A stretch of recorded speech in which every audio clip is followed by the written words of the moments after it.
خوف کی فضا بنائی گئی ہے کہ جو بھی کوئی تحریک انصاف سے کچھ بھی اس کا کنیکشن ہو، رشتہ دار ہو، پولیٹکس سے کوئی کنیکشن نہ ہو، رشتہ دار بھی کسی تحریک انصاف والے کا ہو، کوئی بزنس پارٹنر ہو، یعنی کوئی بھی کسی کی کنیکشن تحریک انصاف کے ساتھ ہو، اس کے اوپر تشدد، ان کے اوپر ظلم، ان کی بزنسز بند، ان کے گھروں کے اوپر چھاپا.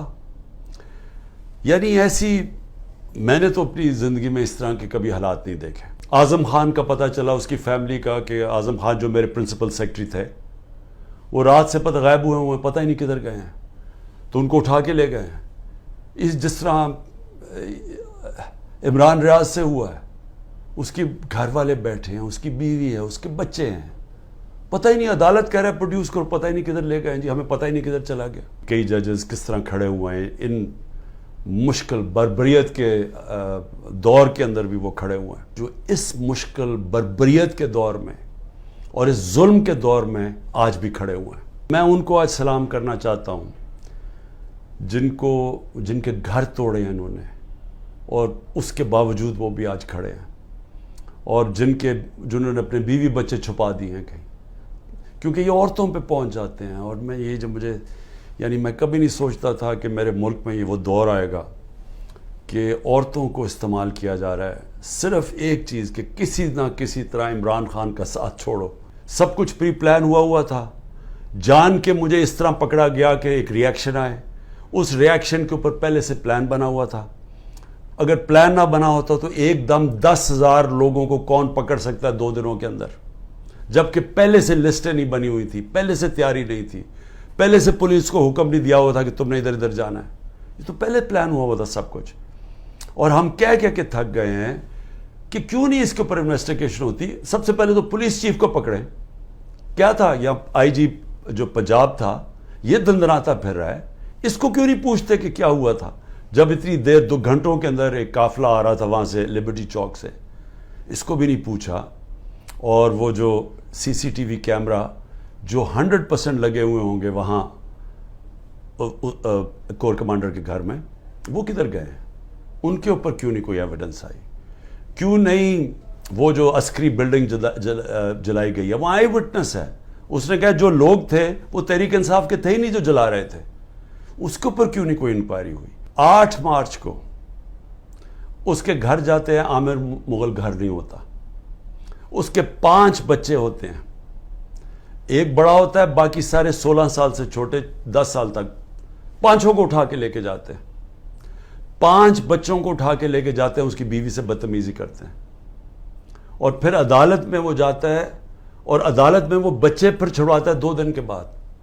تو یہ تو ابھی 9 میں نہیں ہوا تھا، تو یہ کیوں ان کو اٹھا لیا؟ اور جو میرے پر 140 FIR کٹ چکی تھی 9 مئی سے پہلے، تو وہ کس وجہ سے کٹی تھی؟ تو یہ جو بنایا جا رہا ہے نا کہ جی 9 مئی کے بعد ہی ہوا ہے، 9 مئی سے پہلے سے پلان تھا. یہ پلان بہت پہلے کا بن چکا تھا کہ عمران خان کے اوپر کاٹا ڈال رہے ہیں. تحریک انصاف نے اب واپس نہیں آنا. جب جنرل باجوہ گیا اس کے بعد پھر مذاکرات کی پوری کوشش کی، ہمیشہ پیغام پہنچائے، کوئی جواب نہیں آیا، کیونکہ وہاں وہی پالیسی چل رہی تھی، وہی کاٹا ڈالا ہوا تھا. جب کاٹا ڈالا ہوا تو بات کیوں کریں گے کوئی؟ تحریک انصاف اور جماعت اسلامی کے ووٹ دیکھیں کتنے، 8 سے 9 لاکھ، پیپلز پارٹی کے 3 لاکھ ووٹ، اتنا بڑا فرق. اور وہ جیت جاتی ہے پیپلز پارٹی، اور جس طرح وہ جیتی ہے پولیس کا استعمال کر کے. تو یہ تو کوئی الیکشن نہیں ہے، اور اس سے تو کوئی ملک کا فیوچر نہیں ہے. آج اچھے صحافی باہر بھاگ گئے. ارشد شریف کو شہید کیا صرف اس کی باتیں نہیں پسند آ رہی تھیں. عمران ریاض ابھی تک غائب ہے، پتہ ہی نہیں کدھر ہے، جس کی سب سے زیادہ یوٹیوب پہ ویورشپ تھی. باقی ملک چھوڑ کے چلے گئے ہیں. محیط پیرزادہ ملک چھوڑ گیا ہے، وہ ہمارے اور یہ مقبول جان سنا وہ ملک چھوڑ کے چلے گئے ہیں. شاہین سبائی وہ پہلے باہر بیٹھے ہوئے، صابر شاکر وہ ملک چھوڑ کے چلا گیا. ان کے اوپر اور باہر کیسز کرنے شروع کر دیے ہیں. یعنی یہاں تو میڈیا کنٹرول کر لیا ہے، باہر بھی اب میڈیا کی آواز نہیں دیکھنا چاہتے. جس نے اپنی ساری باہر کی کمائی پیسہ کما کے سب کچھ بیچ کے آج پاکستان میں ہے، اپنے نام پہ ہے، وہ غدار ہے.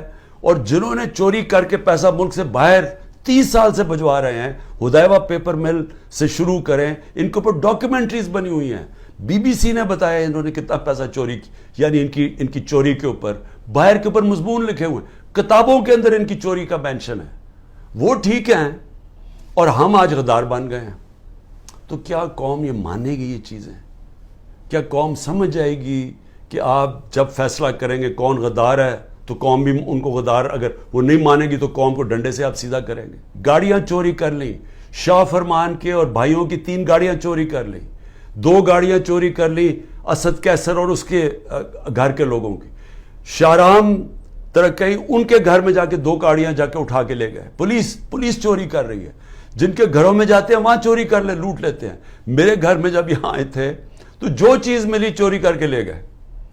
تو کیا ہم اس کو قبول کریں گے اور خوف کے سامنے جھک جائیں گے، یا ہم ایک زندہ قوم کی طرح کھڑے ہوں گے؟ یہ جو اس وقت خوف پھیلایا جا رہا ہے، میں آپ کا مقصد اس کا بتا دوں. اس کا مقصد یہ ہے کہ انہوں نے پلان کیا ہوا یا ملٹری کورٹ کے ذریعے، یا یہ کوئی قتل کے کیس اور ڈال رہے ہیں، یا ابھی میرے پاس کوئٹہ کا قتل کا کیس ڈال. ان کی کوشش یہ ہے کہ مجھے پھر اب انہوں نے پکڑنا ہے. اس کے لیے گراؤنڈ تیار کر رہے ہیں کہ خوف اتنا پھیل جائے کہ جب آپ عمران خان کو پکڑیں تو قوم چپ کر کے بیٹھ جائے. یہ سارا پلان ہے. میں صرف آپ کو کہہ رہا ہوں کہ میں تو تیار ہوں جیل کے لیے، میں تو ہر چیز کے لیے تیار ہوں. اللہ کے اوپر پورا اعتماد ہے. میں تو یہ اپنی ذات کے لیے کر نہیں رہا، یہ تو میرے اپنے ملک کے لیے. میں جب نکلا تھا آج سے 27 سال پہلے تو میں تو جہاد سمجھ کے نکلا تھا، کیونکہ اللہ تو مجھے سب کچھ دے بیٹھا تھا. تو یہ تو اب آپ کے اوپر چیلنج ہے. کیا آپ نے چپ کر کے ظلم ہونے دینا اپنے اوپر اور اپنا مستقبل ختم کرنا ہے، یا آپ نے پرامن احتجاج کرنا ہے اور سب نے مل کے کرنا ہے کہ یہ ظلم ہمیں قبول نہیں، ہم آزادی چاہتے ہیں، ہم حقیقی جمہوریت چاہتے ہیں. حقیقی جمہوریت کا مطلب حقیقی آزادی چاہتے ہیں. ہم کسی صورت کسی ظالم کے سامنے سر نہیں جھکاتے.